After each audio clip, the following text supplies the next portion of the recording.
What's up, Kontac? B12, the legend. No, you are, Nah, sir. that's you.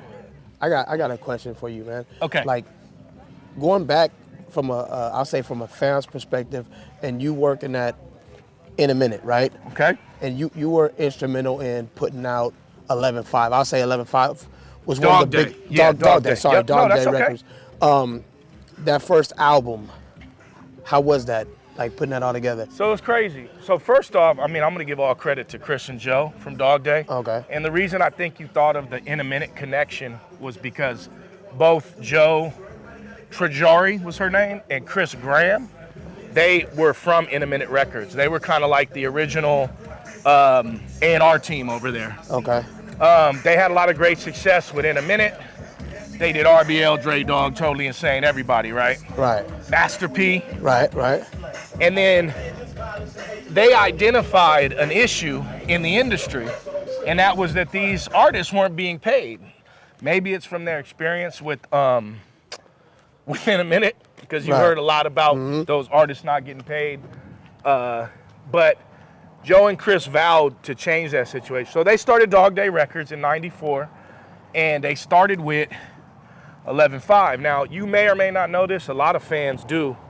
11.5 was just Cold World Hustlers with some members removed and then some members added.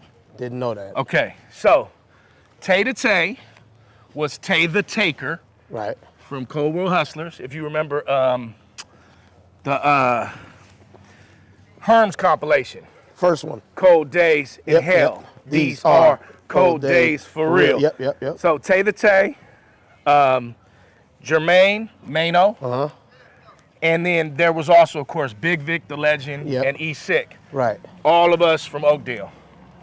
Well, Jermaine was from Revere, but he was always on Oakdale with us at Hunters Point. And so anyway, she put this group together with TC, and I can't take any credit for that because I was coming home.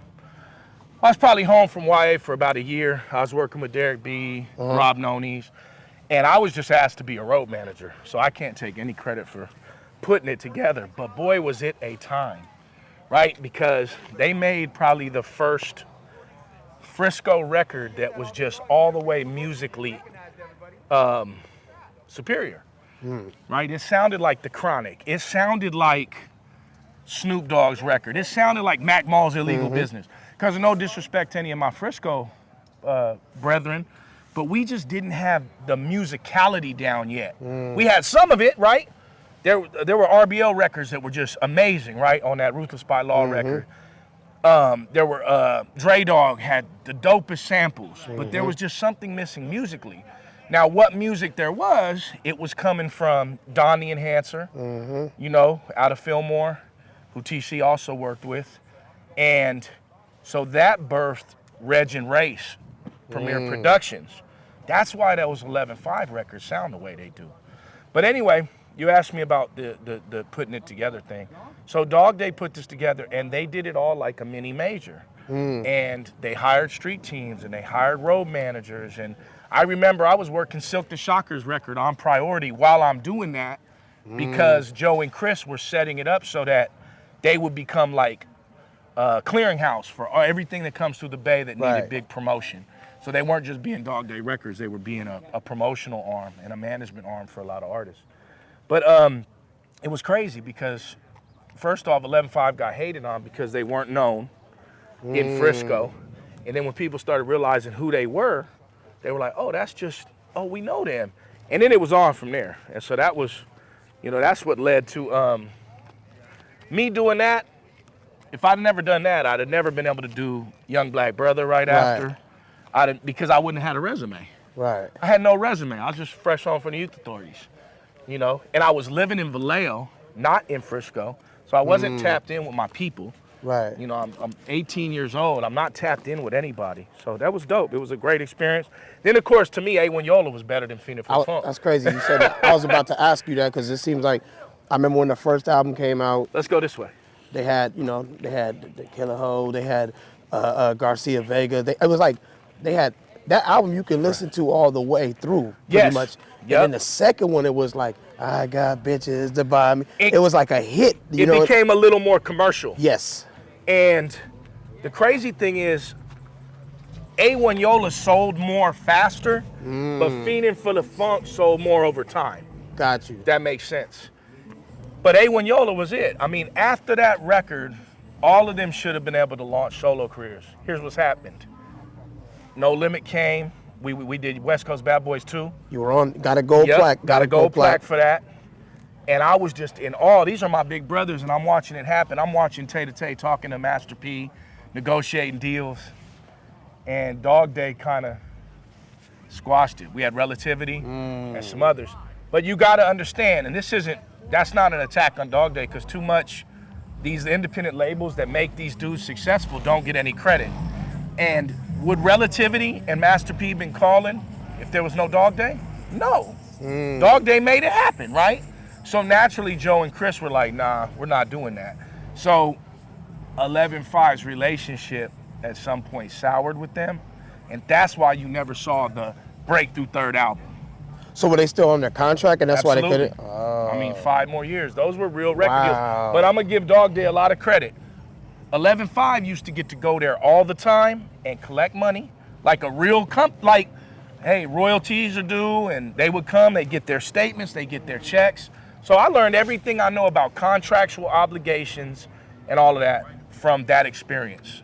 And let me tell you, they had a real contract, but they were no in a minute. Dog Day paid their artists. They paid them. They paid their artists. And then so after the A1 Yola album came, right? It was big. They got radio play. Yep. They couldn't get the deals, and then it was, I know they did the B-side and bootlegs, and then Tay to Tay's Anticipation. Yeah. So by the time we got to bootlegs and B-sides, which was just an album to satisfy their contract. It was mostly songs that they had done. I don't know if you remember, 11-5 became the biggest feature on everything. Yep. I mean, I still remember, like, shout out to Gold Toe, 17 Reasons was a big feature they had. They had the title track. You know, we were just Lock and Load compilation. Rest in peace, Ron Blackburn. They were just coming in. So Dog Day grabbed those. And here's where my relationship kind of strained a little bit with Dog Day, with Joe and them. I became the owner of Bay Rider during that time, right? I had my partner KB. Daric B was doing graphics for me, also helping me run labels and stuff. I started Bay Rider, and that became its own movement. We sold a lot of records, a lot of artists, UDI, Chewy Gomez, Mr. Sandman, but Dog Day got at me like, hey, we need to use that song off Neighborhood Kingpins. That was the first record I ever did. I don't know if you remember that. I got that. I got the cassette. Right on. And we had a song called 44 Maggie, produced by DJ Extra Large from North Richmond, Spice One's DJ. To this day, this beat is incredible. If you gave this beat to someone right now, it'd go crazy on it. Joe called me, hey, I need this song.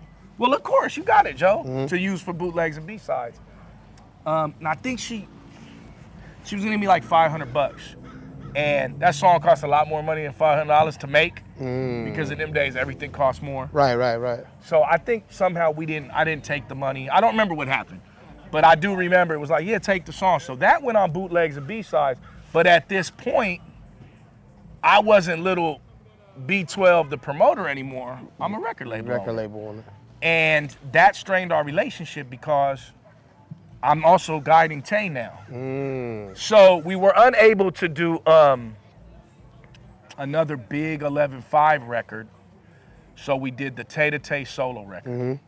That was the next project after the bootlegs and B-sides. And that was called Anticipation. But that's another story for another time. But yeah, that's the Dog Day 11-5 origin story. Wow. All right.